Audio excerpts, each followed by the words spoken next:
Welcome to Career and Leadership Real Talk, the no-nonsense guide for ambitious managers who want to have more impact and progress their career. I'm Pamela Langan, a job search coach and expert CV writer specialising in helping frustrated professionals land the jobs and pay rises they know they deserve.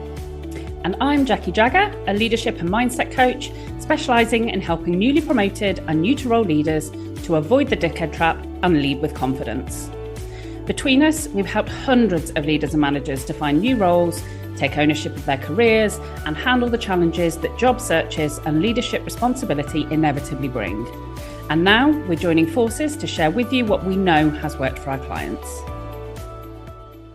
Hello and welcome to this week's episode. Today, we are talking about how you can propose a new team structure as a manager, because we know that as a leader, as a manager, you're going to be in a situation at some point in your career where you are asked to propose a new team structure. And for most people, this is going to send them into a tailspin of, where do I start?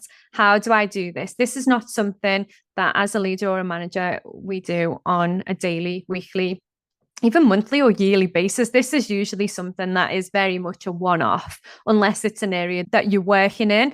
What we're going to do today is we're going to unpack all of this. And we actually came about this episode because Jackie had a client who was going through this very thing. So what we're going to do is we're going to quiz Jackie on exactly what happened on that call.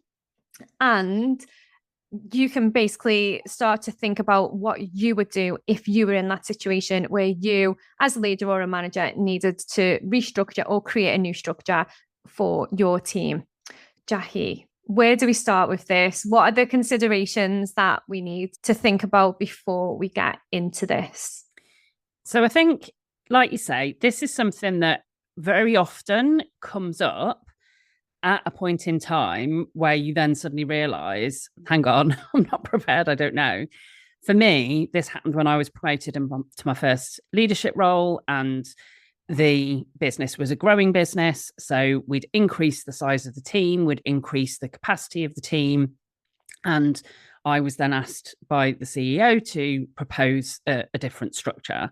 So growth is one area that can cause it, and that can come from organic growth of the business. It can come from mergers and acquisitions, but it also can come up in situations that are not as positive, when a company needs to downsize, restructure, when there are the potential for roles being at risk of redundancy. So there are often a lot of emotional factors that come into play. And certainly on the call that you're talking about, where this was happening for a client, was this whole thing of, it was a positive circumstance for the business that they were in, but equally then I know that this is going to have an impact on my team, and I know it's going to have an impact on some of the roles and maybe what people enjoy doing. And I don't know either how to logically think about what structure there needs to be, but also then how do I factor in the people stuff as part of that? So I think both of those are really key. Yeah, and I think that's the thing, isn't it? Because sometimes it can be a really positive situation, and sometimes it can be a really daunting and stressful situation. And I think as long as you've got a process and framework to work with, and you know what to think about, it will just make that whole thing a lot easier. Where do you start? What are the first things that you need to do? So I think the first thing you really need to do is understand what is the brief that you've been given, because very often people will just be asked, can you have a thought about, can you propose a structure? Can you suggest how things could be? And I think very often when that's the case, if you're not familiar with this situation, the temptation is to think about the relatively short term. It's to think about, okay, if, for example, it's a merger and acquisition, we might have several businesses and now we're going to bring them under one roof. How do we do that? And what I say to people is, first thing to always do is to think about what is going to be the shape of the business and what will that impact on the structure that's needed over the sort of mid to longer term. So if, for example, it is a merger and acquisition situation, then what will that look like? Is this a business that's going to continue to grow in that way and is going to have to integrate more different things in the future? Is that part of the business strategy? If the business is growing its own revenue and not looking at mergers or acquisitions, but is looking at increasing and very ambitious, that was the situation that I was in. And I was heading up customer services at the time. From an operational perspective, every 2 million or 5 million that we were growing in revenue that was on the business plan, that then meant that we needed more people and there was more stuff that needed to be dealt with in customer service. So it's understand the ambition and kind of the intent over the mid to longer term. And equally, if it is a situation where potentially a business has been contracting and has been reducing, it can then also be about, okay, and do we feel like this is where we need to once and cut quite tight so that we can then get back to profitability and then we can aim to grow again? Or is this perhaps a kind of more gradual thing of we just need to get through the next few months and then hopefully we can get back to. So it's really understanding what is it that you're designing a longer term structure for, and what will that business in 3, 4, 5 years, what will that structure need to be then? And I think if you start from that place, you often get quite different answers than just here's a piece of paper, potentially whip up a team structure and have some ideas on what would improve it for now. I think that's a really good point, isn't it? Because in the past, when I've been involved with things like this, it's very much about what do we need now? What is going to drive the business forward now? And it's very rare that people think ahead and think, where do we want the business to be in like 5 years or 10 years? And how does this structure affect that progress moving forward? And I think one of the key things that I like to do, and we mentioned it before we started recording, was just finding out about where people have been and what experience they've got. Because a lot of the time, you've got really good people sat within your teams that have got these huge skill sets that you just don't know what they can and can't do. That they're doing a specific job because that's what you've employed them for. But a lot of the time, there's a lot more to the person, isn't there? And I think you were saying about like their career stories and their career goals, like asking people about that. It's a great opportunity, isn't it, to really lean into that and just find out what can people do, what other skills have they got, what do they want to do, where do they see themselves? Because sometimes that can really affect the team structure, can't it, as well? Yeah, absolutely. And this is where the balance comes in. So I think once you know what you're designing for the future, you then have to look at the existing current picture, because you're effectively what you're doing with the structure that you're proposing is starting to build the bridge to get from the structure that we currently have to the structure that is going to be needed at that given point longer term in the future. So you need to assess and understand what is the current workload. So we did the episode on the impact effort matrix, which was about balancing strategic and operational workload. And that's a really good framework that can come into play here of understanding within this team, what are the things that need to be done? What are the things that need to happen? What are the things that need to be delivered? And understanding with the team that we currently have and the degree of workload, how does that plot in terms of what are the high impact things that we need to maintain during a transition phase as we get to a new structure, and what are the things that potentially might need to change? What workload might we be able to automate or change? Does everything that's currently under this team's remit need to still sit under this team's remit, or could there be things that could potentially sit better elsewhere within the organization? And then, like you say, really understanding. So a skills matrix can be a great idea at this point of really plotting out who have I got, what skills do they currently have? Because as you get to the point of proposing the structure, what you're then going to need to do is understand what might some of the gaps be. And part of what you're going to need to propose is what might we need to do in terms of recruitment? What might we need to do in terms of upskilling? What might we need to do in terms of consulting with people around changes to their role? So you absolutely need to start with the real solid understanding of the existing workload, the existing requirements, the existing team, but with that longer term view in mind of, and where do we need to transition that to ultimately?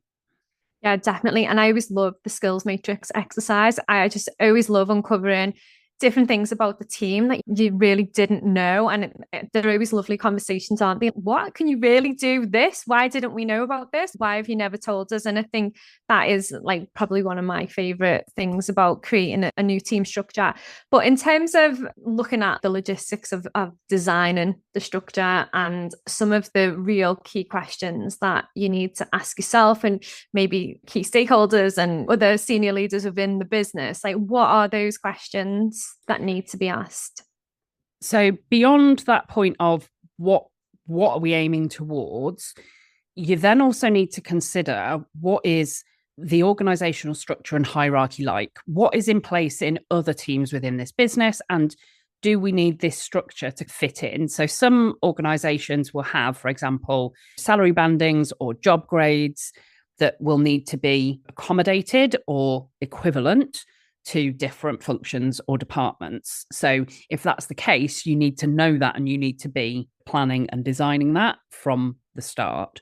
And so what else then? Is there anything else? Another area that I think is a real interesting, I'm interested actually in your experiences of this, because I've certainly considered it, is thinking about the balance of specialisation versus generalisation for roles. Because I think what can often happen when you're proposing a structure and you've looked at that skills matrix and you've thought about who have I got and how does that work, is there can be a tendency to move towards specialisation. But equally, you need to really think about what might be the risks of doing that. And if somebody has got a really specialised role and that knowledge and experience isn't shared or understood within the team, then that can present a risk. So you want people to have the degree of specialisation that allows them to be really effective and bring their own kind of knowledge and skill set to bear. But you also want to make sure that you're not doing that to the degree where there's such specialist roles that if, for example, that person's on holiday or that person were to hand their notice in, there's going to be massive panic stations. And I think finding that balance can be a real challenge when you're proposing a structure. Yeah, definitely. And I've seen that myself as well. And I think if that's where you do really need to look into what you need the team to do, what you want individuals to do, what you want to deliver overall, because it might work out better to have a couple of specialists and the majority generalists, or it could be cut anyway, really. But it's just about really analysing it, isn't it? And just knowing what you need so that if you do lose a specialist, it's not chaos because somebody else can just pick up where they left off. And I think there's specialisation with roles, but there's also specialisation in terms of tasks. So I've seen it as well within an HR function where there was one person who was effectively doing all of the admin of very specialised systems. And that kind of admin level perhaps felt like it was the right level for those tasks to sit at. But then what that meant was there was one person who had the knowledge of all these systems. And like I say, they go on holiday or they leave, and all of a sudden it's going to place quite a requirement in terms of handover and in terms of actually other people being able to pick up and make sure that things can still function. Yeah, definitely. So is there anything else then that we need to consider?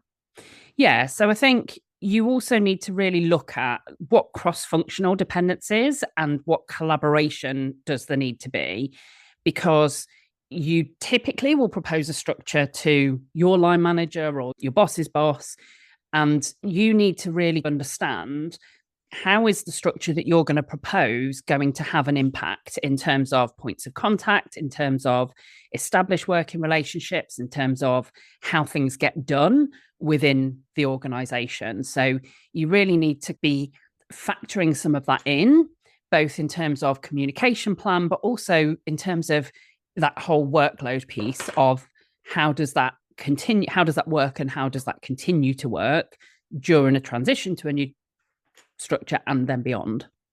Yeah. So I suppose that's covering off the main bulk of the questions that you need to ask and the analysis that you need to do. But what about career growth opportunities or financial implications? Like, where do you stand with those? Yeah, those are also really important to consider, because if you can create opportunities, so to give that example that I talked about from my own experience, what we did was created more specialisation within the customer service function, because people were coming in and were having to learn all of the different workflows and aspects of customer service. So we created 4 smaller teams within one overall team so that people gained experience, but then they could move from team to team. So they didn't have to stay in one of the smaller teams forever. Over time, they could be upskilled and move, but it meant when we were initially training people, the budget required was lower, the training phase was shorter, because we didn't have to train people on everything all at once in order to be able to put them into the role. And what we also did simultaneously was created then a team leader role as opposed to a manager role, so that those people within that smaller team had somebody that was their kind of go-to person that was overlooking, and there was then a progression path to the manager level that was already in place. So you got those opportunities to consider, how can this work to provide the upsides and the benefits, both for individuals in terms of career progression and skills development, but also from a budget perspective, how can we make things more efficient? How can we make things more productive, so that you've then got potentially that budget saving that you might be being asked to deliver? So that all totally makes sense. And then in terms of the pitfalls and the things that we need to avoid, what do we need to think of from that perspective? There's loads on this, so I've just pinpointed some of the key ones and things that either that I've done in the past or that I've seen happen for others. So one is designing a perfect structure on paper when you don't have anyone in reality to sit within that. So this is why that element of the skills matrix and the understanding of who you've got now is so important, because you could have this amazing idea of this is the perfect structure if I was building it from scratch today. But if what you've got is totally different to that and you don't have people aligned with those roles in the slightest, then you increase the risk of that creating roles at risk of redundancy. But also that has a knock-on effect on morale, and that also has an effect then potentially on loss of skills, experience, and knowledge of the business, when what you could do is to have a slightly less perfect plan on or structure on paper, but where you can slot existing people into roles. So it's very much that balancing act. I think another one I see is that people make assumptions that everything has to be done in-house. So everything that is currently done, right, okay, that needs to sit within house. And sometimes you will find that things either are better outsourced to an agency or a freelancer or what have you. You know, they're maybe not big enough to constitute a role, or there's something that actually could be done better and more productively by an expert. So this again comes back to that question of kind of specialisation and generalisation. And I think sometimes people assume that everything that is currently done in-house has to stay in-house, but that you can absolutely propose that things can be outsourced. And then I think the other thing is linked to that kind of what's perfect on paper is creating roles that are impossible to recruit externally. And this is often done almost the flip side, where you take the people that you've got, and because they've got experience of the organization, you then end up with these kind of roles that wouldn't exist in another organization. And so if somebody leaves, it's really hard to recruit and replace that particular role. So you also need to be thinking about not just the people that you've got now, but if you were recruiting for this externally, and really get that balance of making sure that you retain engagement and morale and retain people where you can, but also that you have something that you can recruit into that structure externally if the need arises. So that's brilliant. And that is like a pretty comprehensive overview. But just to finish off, what are your top tips and I suppose the best practice elements of this? So there's a few that I'll just, again, run through really quite briefly. So one is to really think about the input gathering and analysis stage before you start proposing your structure. The thinking piece before you come to the planning piece is so key here. So look at, data, look at information from those team members, look at what do other businesses do that have similar challenges. You might want to speak to people in your network about how they've approached creating structures, that kind of thing. So lots of different inputs and thinking before you get to the planning stage. I think clearly defining the roles and responsibilities and reporting lines is so key. And I think the reporting lines tend to be pretty clear, but sometimes the roles and responsibilities are not. It's almost they're a bit fluffy around the edges. And it's, I could sit here. But I think what that can do is, because this often creates upheaval anyway, that lack of clarity on roles and responsibilities can lead to problems further down the line if you don't define them up front. I think you also need to be aware that you might get it wrong or not quite perfect. So build in ways of reviewing it and adapting it. Make it a plan where you can get from here to the longer term without having to completely rip it up and start again. So build the flexibility in and build the review points in. And then I think really the communication and the transparency around it is so key. And that is something that, again, often is under prioritized or not given as much attention to. It's, again, I remember that first time that I had to do it was the relief that I've got the sign off and this is what we're going to do. And then it was, and now actually I need to go away and implement this and I need to bring people on that journey with me. And I need to talk to them about why it's happening. And I need to think about what's in it for them and how I communicate that. So be ready for the fact that the work is not done when your structure is signed off. That's the start point, not the end point. And then you've actually got the work to do that. So that's just perfect advice. And if you are looking for support with anything like this, please do get in touch with us, because we do provide training and consultancy in all areas of team and leadership development. And as usual, we hope that you enjoyed this week's episode, and please do share it with anybody else that you think might find it useful. And don't forget to rate and review us on your favorite podcast platforms to make sure that more people see the podcast and hear the podcast. And we will see you again next week. Exciting news from us. If you're an ambitious leader or manager earning 50k or more and you're ready to take your career to the next level, we have an opportunity for you. Introducing Catalyst Career Club, your secret weapon for unlocking career success.